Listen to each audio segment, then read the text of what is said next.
नमस्कार विद्यार्थियों, मैं डॉक्टर अनुराग सिंह चौहान हिंदी व्याकरण की कक्षा विराम चिन्ह भाग चतुर्थ में आपका हार्दिक अभिनंदन करता हूँ। बच्चों, पूर्ववर्ती 3 कक्षाओं में हमने चिन्हों के बारे में पढ़ा कि मूलतः वे 2 भागों में वर्गीकृत होते हैं, भाव चिन्ह एवं विराम चिन्ह। इसी क्रम में, इसी कड़ी में हम भाव चिन्ह के जो बाकी बचे हुए प्रारूप हैं उनके बारे में जानकारी प्राप्त करेंगे। जैसा कि पूर्ववर्ती कालांश में हम भाव चिन्ह के इस प्रारूप के बारे में बात कर चुके हैं और विगत कक्षा तक हम निर्देशक चिन्ह की बात हो चुकी है।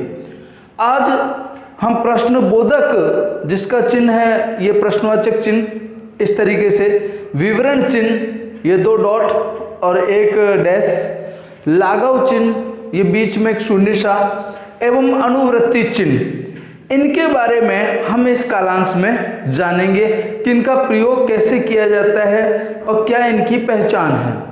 देखिएगा, जैसे ये प्रश्नबोधक चिन्ह, कौन, कब, क्या, क्यों, कहाँ, कैसे, किस लिए, ये शब्द आपको जहां भी दिखाई दें और उनमें प्रश्न का भाव व्यंजित हो रहा है, तब यहां पर प्रश्नबोधक चिन्ह का प्रयोग करते हैं। उदाहरण देखिए, वह कौन थी, सुधा कहाँ है, सुरेश कब आएगा। उपरोक्त वाक्यों में प्रत्येक स्तर पर एक जानने की इच्छा है और यही प्रश्न की स्थिति को स्पष्ट करता है कि वास्तविक रूप से जो सवाल पूछने वाला व्यक्ति है उसके मस्तिष्क में क्या चल रहा है। लेकिन अगर इन शब्दों के प्रयोग के पश्चात प्रश्न की स्थिति नहीं बनती है तो वहां पे प्रश्नवाचक चिन्ह का प्रयोग नहीं होगा, वो प्रश्नबोधक नहीं है। जैसे प्रश्न का भाव व्यंजित नहीं हो तब प्रश्नवाचक चिन्ह नहीं माना जाता। उदाहरण देखिए, मुझे क्या पता। देखिए, क्या का हमने ऊपर प्रयोग किया था, ये देखिए यहां पर, और ये हम यहां पर कर रहे हैं कि मुझे क्या पता कौन क्या करता है, यानी ये वस्तु स्थिति से खुद की अनभिज्ञता के बारे में बता रहा है। इसलिए हम यहाँ पर ये चीज़ कह सकते हैं कि यहाँ पे प्रश्न नहीं हुआ। अब संदेह और व्यंग्य की अवस्था में, संदेह अथवा व्यंग्य क्या चीज़ है? देखो बच्चों, संदेह ऐसा भी हो सकता है, वैसा भी हो सकता है, और व्यंग्य में आप अपने आप को बड़ा ही 30 मार्खा समझते हो तो इसका मतलब यह है कि वो उसके ऊपर व्यंग्य कस रहा है कि क्या वास्तव में तुम अपने आप को 30 मार्खा समझते हो। तो देखिए ऐसे, क्या वह चोर है, यह संदेह की अवस्था है। तुम बड़ी पवित्र आत्मा हो, सवाल कर रहे हैं ये, तो इसका मतलब यह है कि यहां पर ये उसके ऊपर व्यंग्य कस रहा है। फिर प्रश्नवाचक सूचक जो वाक्य हैं उनके अंत में पापा कहाँ गए हैं, सीता कब आएगी आदि। एक चीज और होती है कि जैसे मान लीजिए कोई वाक्य है, उस वाक्य में कई प्रश्नवाचक उपवाक्य हैं और वो किसी प्रधान उपवाक्य के ऊपर आश्रित हैं, तो आप जो भी प्रश्नवाचक चिन्ह का प्रयोग होगा वो सबसे अंत में करेंगे।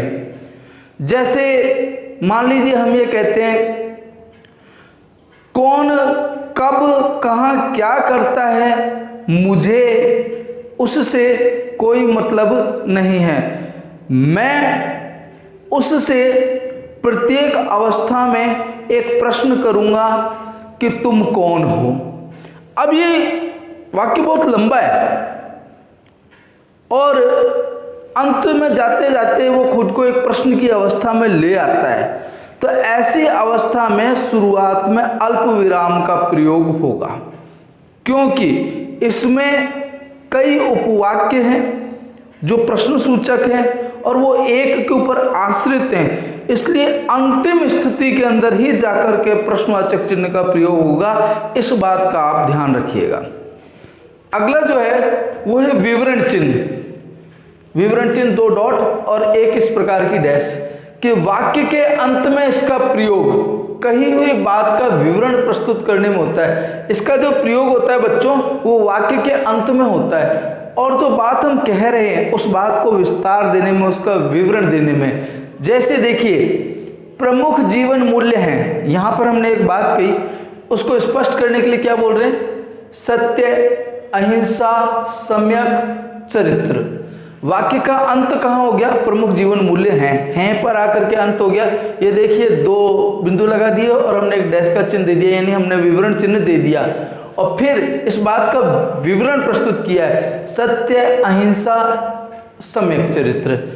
अब बच्चों प्रार्थना पत्र एवं आवेदन पत्र में 2 चीजें होती हैं, एक विषय और एक द्वारा।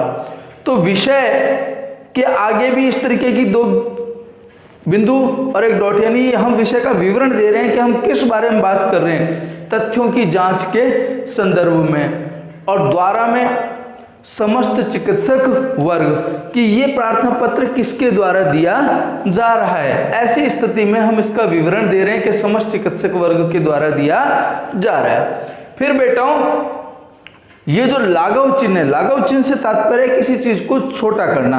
ये लघु शब्द से मिलकर के बना है। लघु शब्द का शाब्दिक अर्थ है छोटा, इससे इसकी व्युत्पत्ति हुई है और इसे एक छोटे से शून्य के रूप में बताया जाता है। जैसे देखिए बेटा डॉक्टर, डॉक्टर को हम इस तरीके से लिखते हैं संक्षिप्त रूप में, लघु रूप में।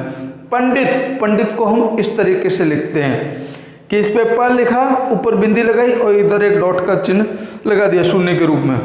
अब प्रारंभिक अक्षर के आगे इसका प्रयोग किया जाता है, ये बात ध्यान देने योग्य है बच्चों। जैसे राजकीय विद्यालय, राजकीय में प्रारंभिक अक्षर क्या है? रा, फिर ज, फिर की, फिर य, लेकिन प्रारंभिक अक्षर है रा, तो रा के बाद में ही ये लाघव चिन्ह का प्रयोग करेंगे।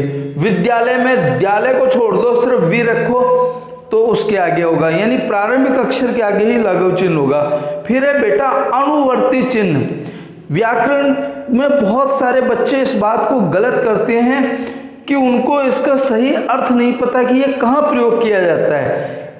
एक शब्द जो आप बार बार काम में ले रहे हैं, जैसे मान लीजिए हम कहीं बैठे हुए हैं, इनसे मिलिए, ये है श्री मदन गोपाल, ये है श्री रामलाल, ये है श्री राम परोसे और ये है देवी सिंह, ठीक है। तो अब सबके आगे श्री बार बार तो कैसे लगाएं, इसलिए क्या करते हैं कि एक ही शब्द बार बार नीचे लिखने पर प्रयुक्त होता है। जैसे हमने क्रम से लिख दिया श्री सीताराम, उसके नीचे हमने अनुवर्ती चिन्ह का प्रयोग कर दिया राम गोपाल, और फिर उसके नीचे अनुवर्ती चिन्ह का प्रयोग कर लिया मदन गोपाल। तो इस प्रकार से हम इन चिन्हों का वर्गीकरण अथवा विश्लेषण हम प्राप्त करते हैं। अब बच्चों जो हमारी आगामी कालांश आएगी, यानी विराम चिन्ह का भाग पंचम, 5वें भाग में हम जानेंगे हंस पद, त्रुटि चिन्ह, काक पद, लोप चिन्ह, अवतरण अथवा उद्धरण चिन्ह, विकल्प चिन्ह एवं समता सूचक चिन्ह के बारे में। जैसा कि आप में से बहुत से बच्चे ये कह रहे हैं कि सर इसको थोड़ा सा विस्तार से बताएं, तो बेटा ये जो हम कोई विषय वस्तु डालते हैं तो उसका कंटेंट जितना टुकड़ों में जाता है, अभिव्यक्ति का माध्यम भी उतना अच्छा होता है, और दूसरी चीज़ ये कि इसको आगे अपलोड करने में समस्या नहीं आती। तो बच्चों आप इस चीज़ को देखिएगा, ठीक है। धन्यवाद।